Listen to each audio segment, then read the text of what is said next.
So today I would like to talk about privacy notions and how to measure them, why we want to measure it at all. This presentation was already presented to Tim, Justin, and Scott, but I tried to give, I gave some new content to it, so maybe also you guys will enjoy it. We'll see. A lot has happened since then. Yeah. That was what? That was November or something. Yeah. So the paper is already online on archive, or you can just scan this QR code and you can see it for you. This is a joint work with Domokos, who is another PhD student at Során University. So in the next 30 minutes, I will talk about 5 or 4 more topics. So first, I just want to motivate this whole problem. And I also want to give you some applications, why we want to measure these notions and why are we interested in measuring these notions. I will also point out some previous work that you might have not known and might be interesting for you to learn about it. And I will also try to motivate why we are not so good in measuring those things that we are interested in. And I will describe our approach, which combines Markov chains and Shannon entropy. And we measured this proposed notion on Ethereum, Bitcoin, and other ERC20 tokens. So I will also show you some empirical evaluation of this notion and some future questions and open research directions. Okay, so why do we want to measure? Because that's basically what science is all about. We want to measure time, we want to measure temperature, and apparently some people also want to measure blockchain performance, which Joe has a nice blog post about it, but other people want to measure snark performance. So, and I'm mostly interested in privacy and all these notions about blockchains and how can we measure it. And the reason why we want to measure it, because most blockchains do not offer privacy and any of these notions. And we know that privacy is not binary. So it's not we have it or we don't have it, but it's rather a spectrum. So imagine that there are 2 transactions that you want to create. First, you want to buy a cup of coffee. This is one of my favorite coffee places in Budapest. It's called Fekete, which means black. And you want to go to an abortion clinic.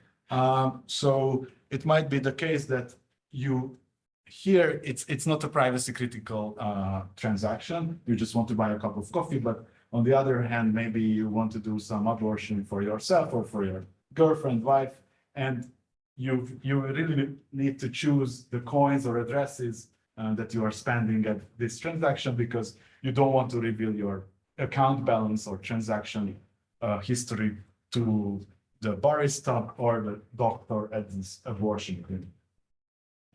Another application, or in fact, where this whole problem was raised and this whole problem comes, is a privacy-focused wallet. There's this wallet. How many of you heard about Wasabi wallets, maybe? Okay, so it's a privacy-focused Bitcoin wallet, and 30 or 40% of the team is based in Budapest. And the problem was, like, typically a user owns many addresses, like either many Ethereum addresses or Bitcoin addresses. And we want to be able to somehow show the user a privacy score. And here in this example, the user has like a handful of Bitcoin addresses. And here it's really rudimentary. We just show it with colors that these addresses coming from CoinJoin or mixing transactions. So they are somewhat private, but the other 2 or 3 UTXOs, they are denoted as yellow or red. They are not that private. So obviously, if you want to go to the abortion clinic, you want to use something which is green, but I mean, it's really a rudimentary system, and we want to make these claims quantifiable. So this was the motivation which the CEO of this company raised to me, like, would be nice if we could measure this somehow. Another application might be that we want to compare like various cryptocurrencies and privacy enhancing technologies, like how much privacy they provide to the users. Like if you go to crypto Twitter, some guys say that Zcash is better in terms of privacy than Monero, but it's not backed up. So we want to make all these claims quantifiable. And obviously, it would be nice if we could understand better the privacy enhancing technologies and these privacy guarantees that they provide. This application was already mentioned in the last slide. Okay, so I think all these notions are really not well understood, like privacy, anonymity, fungibility. So let me just call it now fungibility, and I will show some way how to generalize it. So fungibility is the property of a commodity or asset whose units are interchangeable. You already know a lot of fungible assets like oil, money, even though all the dollar bills has a serial number, but laws dictate that it should be fungible. And we also know non-fungible assets like diamond or NFTs and so on. And just to build up the intuition, what we want to measure is the information stored in the history of a coin, basically, or how unfungible coins are. That's what we want to measure. This is just intuition. We will make it more abstract or more mathematical. Okay, so zooming out, blockchain privacy is a much broader topic than what I'm going to talk about. Like, let's say there's a user, Nusret. Typically, what's the flow? You interact with some website, like let's say Uniswap. Uniswap sends back to you the unsigned transaction. You send this unsigned transaction to your wallet software, please sign it for me. And then your wallet software broadcasts it to the Ethereum peer-to-peer network. And then finally, it makes its way to the Ethereum blockchain. So in this talk, I'm only going to focus on the privacy gained or lost on the ledger, on the blockchain, but you can gain and lose your privacy in various ways. There are many papers that says that how you can lose your privacy here, or how you can de-anonymize people already on the peer-to-peer layer. I'm not going to cover this part of the equation. I'm only going to talk about on the privacy lost and gained on the transaction ledger. Okay, so what are previous approaches? How many of you heard about K-anonymity, or who hasn't heard? Okay, good. So K-anonymity is the simplest way to measure anonymity. It was proposed in 2002. And let's say Scott wants to enhance his privacy. So Scott deposits 10 Ether to this Tornado Cash contract. Tim also wants to enhance his anonymity. Lara also, Joe and Justin. So now they wait a little bit, and after some time, one of them withdraws some money to this new address, which was not on the blockchain yet. So now this address is indistinguishable among these 5 great researchers. So any of them could, in principle, own this address. So we say that the anonymity set size is 5, or this address, this new address, enjoys 5 anonymity. But what happens if there's a transaction? Let's say we see that this address bought an NFT. Now we can update our beliefs, and we would think that it's more likely that this address is owned by Scott, because Scott, we know that he is the lord of the NFTs, and it's more likely that this address is owned by Scott than Lara say, because Lara is not a big fan of NFTs, or at least we don't know. But it could be that Justin sends the transaction to this address, so now we can update again our beliefs. So my point is that K-anonymity doesn't capture the probabilistic nature of anonymity, so it's not really a good way to measure anonymity. There was another paper around 2002-3-1, which proposed an information theoretic way to measure anonymity, and it came from the anonymity network literature.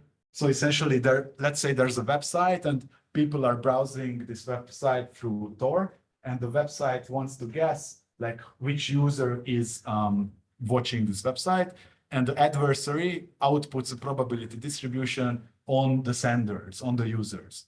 And we by definition, we say that the degree of anonymity of this scheme is the Shannon entropy of this probability distribution. Is there anyone who hasn't seen this paper or this notion? Or should I speed up? So anyways, this is a nice notion, and this is in fact our biggest inspiration for this paper to try to generalize this information theoretic privacy or anonymity notion to the blockchain setting. This is kind of our main goal, but it's not clear in this form how to generalize this to the blockchain setting. Another thing that I want to mention, which was proposed by a presumably French guy, but he's pseudonymous. This is his GitHub name, and this is also his Twitter handle. So the idea is that, do you know what is a coin join? Who doesn't know what is a coin join transaction? Okay, everyone knows what is a coin join. So we have 3 inputs, and these are the outputs.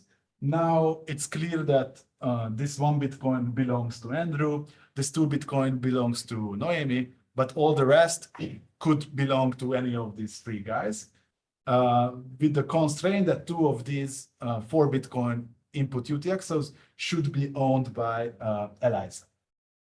And if we count the number of interpretations, it's 12. So there are 12 interpretations. There are 12 ways, 2 times 4 choose 2, in a way that these 4 Bitcoin UTXOs could be owned by these 3 people. And this guy says that let's take the logarithm of the number of interpretations, and it should be the Boltzmann score of this coin join transaction. And this is a nice scoring system for transactions, but it reduces to subset sum. So it's computationally hard to compute this Boltzmann score for large coin joins, because typically you have coin joins with hundreds of inputs and hundreds of outputs. So in practice, this wouldn't be a good idea to do. What's the Boltzmann score from? Like, what's the interpretation of the Boltzmann score? The number of interpretations. So basically, Why is it called Boltzmann? Because maybe Boltzmann- a physical interpretation. I don't think there's a physical. There's hardly entropy, which is like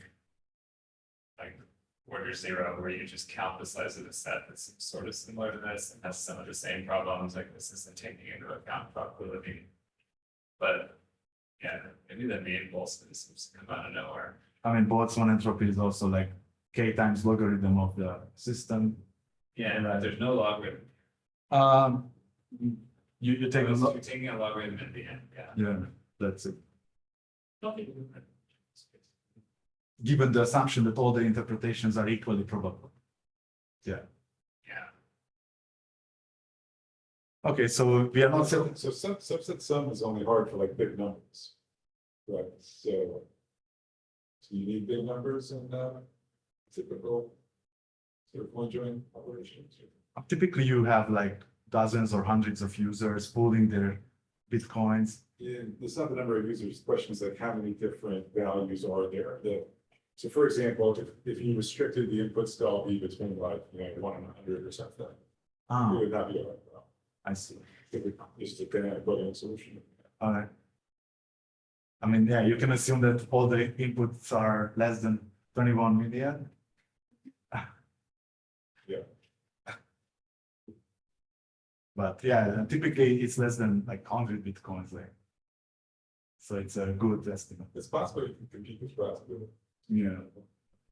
But even then, if you can compute like how to compute for the whole transaction graph, so it's just one transaction. I just want to motivate our approach. Okay, summary so far, K anonymity is simple, but doesn't take into the probabilistic nature of anonymity. Shannon entropy is nice. This is the same George who was here, if you remember.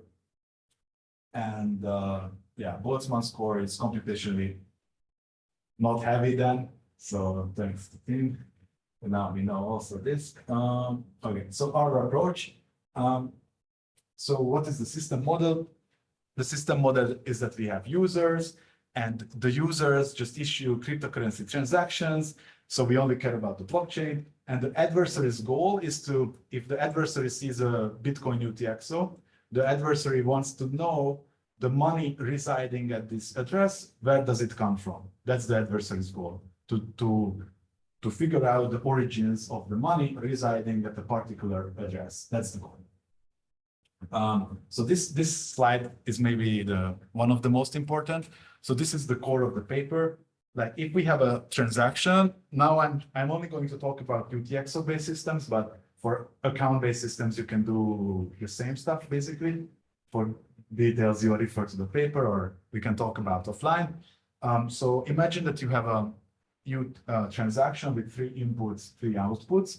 And for a transaction graph, but now I'm just taking example as a single transaction, we want to create a corresponding Markov chain. So the nodes of the Markov chain will be the same nodes as the transaction graph, inputs, outputs, and this auxiliary transaction node, but also the edges will be the same, with the exception that we revert the edges. So this will be important. So the sources of the transaction graph will be the sinks of the Markov chain. And the way we assign transition probabilities to the Markov chain is that the amount divided by the sum of the amounts. So each transition probability will be proportional to the whole amount of the transaction. So like if the random walk is coming from the auxiliary transaction node Tx, then with probability 0.2, we will go towards A1 because A1 has a value 2 and the whole value of the transaction is 10. So this was just an example of how to transform a transaction graph to a Markov chain. Now we can have a look at how do we do this transition for a whole transaction graph, now 2 transaction. So here we have 2 transactions. This is the adjacency matrix of this graph. And know that here we have initial balances for all these nodes. So the unspent coins are N7 and N8. And these are the sources of the transaction graph. And these will be the sinks of the Markov chain. So our goal is we will reverse the edges and we will ask what's the probability that if we start a random walk from N8, then we will end up in any of these other nodes, the source nodes. Because we want to figure out where the money could come from that resides at N8 or N7. And okay, so now this is the corresponding Markov chain. And for every node where there's an initial balance, we created a new auxiliary node with a self edge or loop edge. And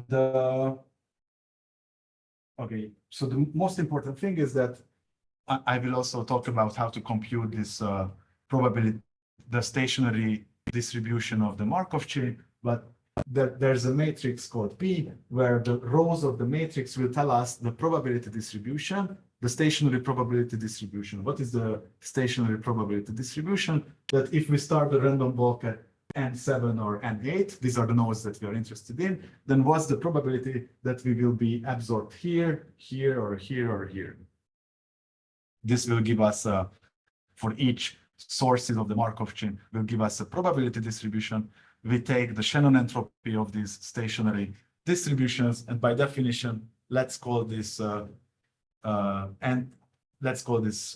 integer or float number the fungibility of that specific address. So the point here is that once we have this transition matrix called P, then we can easily compute, like this is the first characterization. We are interested in computing this matrix B. We can either compute it as a limass of the transition matrix, but this is not how we compute it in practice because it's computationally would be heavy. So we use another characterization. It's not that important now. You should just believe it that it's easy to compute this stationary probability distribution once you have the transition matrix. And this, yes. Did you build the matrix for the entire Bitcoin network? No, we only, I mean, I will talk about this in the empirical evaluation, but we basically just took like 2 weeks segments from 2021. Like we took a random time period and we just evaluate and we just had a look at that specific segment of the blockchain. I mean, otherwise it would be really painful, and we are poor PhD students and we don't have the compute capacity. It's still really large, the matrix is still really large. Yeah, you will see the numbers, like a few 100,000 nodes and edges. Yeah. Okay, so yeah, we take this stationary probability distribution and we take the Shannon entropy of this and let this be the fungibility of an address. Okay, I didn't take into account so far the temporality of transactions because as we all know, it's a curse. Transactions are ordered and like MEV. So there is a ordering on the transactions.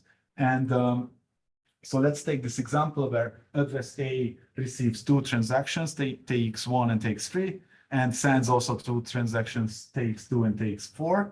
And this is the ordering of the transactions. Now, when the random walk comes from TX2, we shouldn't allow the random walk to proceed towards TX3, right?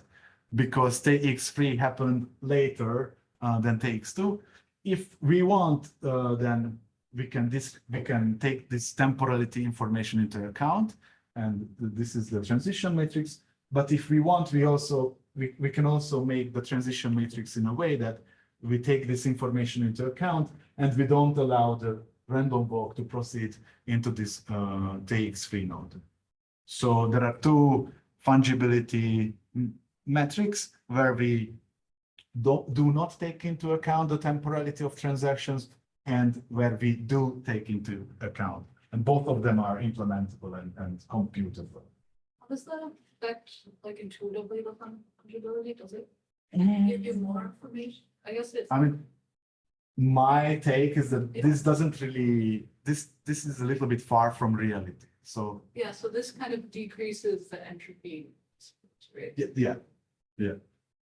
Because you don't allow the random walk to continue to multiple paths, as it shouldn't. Okay, empirical evaluation, going back to Andrew's question. So, okay, one more thing. We also computed, so whenever you start this random walk, you can also compute how much time, how much steps does it take for the random walk to be absorbed. It's called the expected number of steps till absorption. It's also easy to compute. So we computed this fungibility and the entropy of the stationary probability distribution, and we also computed this expected number of steps till absorption. And maybe this is the most interesting for Andrew. So these are it's 2 weeks segments of each of these blockchains from 2021 February. These are the sizes of the networks. These are the number of edges. So in Bitcoin, there are like 8 million nodes and 12 million edges. So it's not a dense graph, but many nodes, many edges. And okay, so what we could maybe spend even like 10 minutes here, but we don't have time. So I just highlight a few interesting stuff. So not surprisingly, what we see is that for Zcash, we observe the highest fungibility, 10, but also the highest variance. Meaning, because, I mean, it's not that surprising because in Zcash, you can use the shielded pool or not. So many people use it, many people don't. That's why I guess we have this large variance.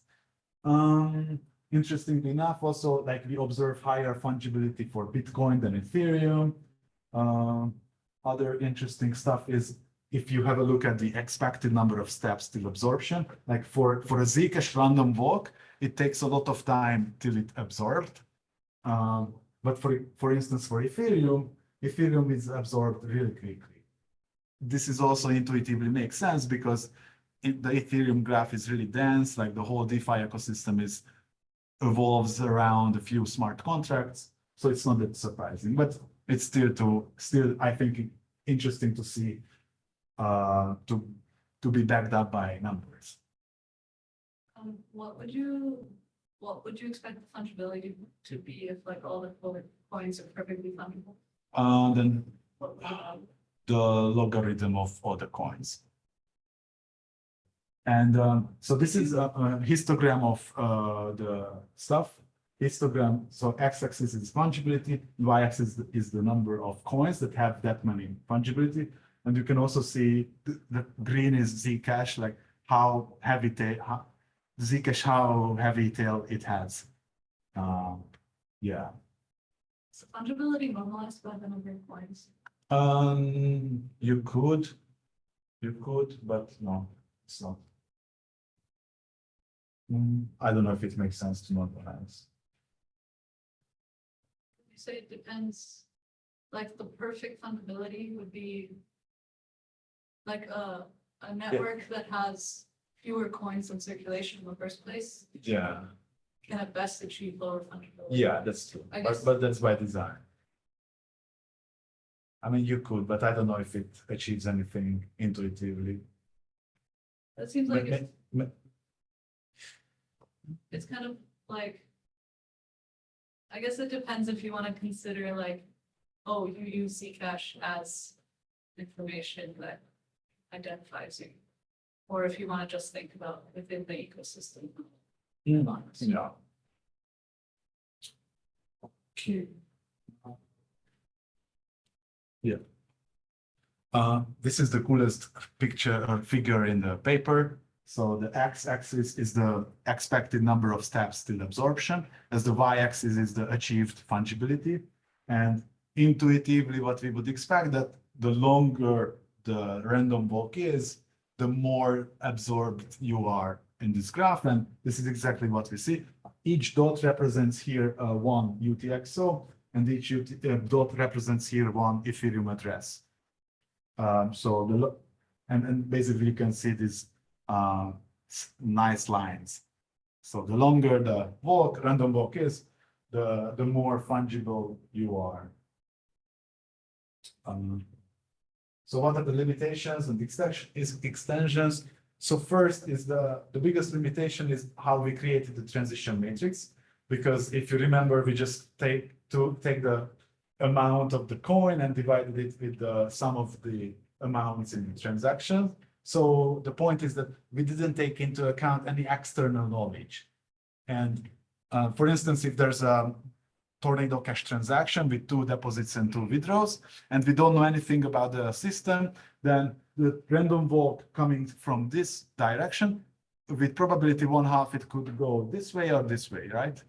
And this is described with this transition matrix. But let's say if you are chain analysis or you happen to know some heuristics and you can apply it, then it might be the case that you know that this withdraw address 01 is owned by this deposit address in 1, then you can simplify this transition matrix to obtain this modified transition matrix. So essentially we can make our whole evaluation cleverer if we have all this background knowledge, because then we can limit how these random walks can go in the graph. So this is one way. So yeah, this is also a way how we could go from fungibility as a metric to obtain a metric that that takes into account the knowledge of the adversary. So that's how we could achieve like an anonymity notion for the blockchain. We are in search for a good word, but we call it as of now the untraceability score. So the untraceability score is exactly how we defined before, but now we allow this knowledge set and a source set. So we don't want to allow the random walk to go all the way back to all the Coinbase transactions, Coinbase UTXOs, but rather we can limit the source set. So the way we define it this way is because the fungibility is now just a subset or a specific case of this score. So if S, the source set, is the Coinbase UTXOs, and we don't have any knowledge set, then we can obtain fungibility if S and K is instantiated this way. And untraceability could be used by any big exchange like Binance, where S could, in their application, most likely S could be the set of tainted addresses. and K could contain any off-chain or on-chain intelligence obtained by chain analysis, let's say. And the H there is just entropy. Yeah, H is just the Shannon entropy of this computed stationary distribution. You thought about using mid entropy instead of? Nope, I don't know. Yeah, it was one of the questions from FC 2023 reviewers. Why Shannon entropy? I don't know. I think that makes the most sense. Why? Okay, so maybe one of the reasons we chose it because we wanted to generalize this Claudia and George paper. Yeah. And they also use Shannon entropy, so. I've had the same conversation with Claudia too. It also wasn't clear why they used Shannon entropy in that paper, such that it's a well-known concept. So this has bugged me for a long time, but it doesn't really make sense for anonymity. Because the problem with Shannon entropy is that it can be skewed by the tail arbitrarily. So you could be like 90% certain that one person was the source of the transaction. And then, 10% it could be evenly distributed over an infinite set of people, and you would end up with infinite entropy, but like in practice, that's not very good. Sheldon must only be used for identifiers.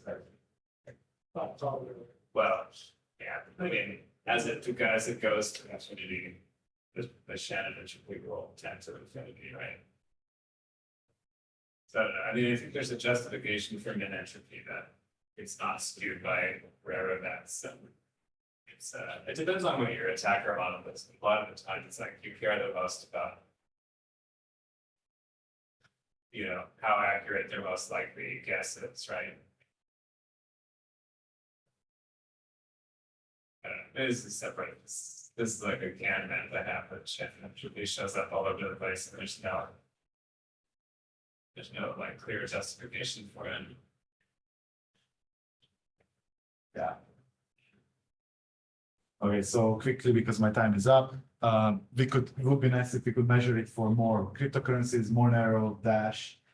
We could measure it for and compare the performance with regards to this score, mixers, stealth addresses, and other privacy enhancing technologies. I don't have the labeled data. I'm not working for Chainalysis, luckily. So one could extend it with all this surveillance capitalism data. And the theoretical foundation of this score is completely missing, but it was already pointed out by a team. So would be also interesting to motivate it with some more, with some better theoretical grounding. Yeah, and I think that's it.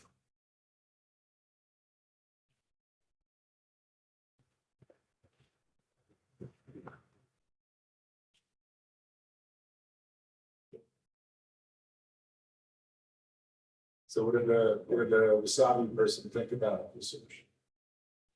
It was not implemented, but Did they think it was cool? yeah, they thought it's cool, but you have huge limitations. It's a desktop application, so not sure. I mean, you cannot really scan the blockchain for a long time, and they really want to minimize what the lifetime does. So it's essentially lifetime. So it's computationally heavy to So consider. they said your stuff isn't light enough for it, basically. Interesting. But I mean, you can imagine in the future that your wallet will have such a privacy score, and depending on your transaction, it will select the score depending whether you are in a coffee place or an abortion clinic. So that's kind of the vision. So you don't even need to care about it because the wallet selects it for you. Which coin you need to use. Show me what the words are. Do you want to use this?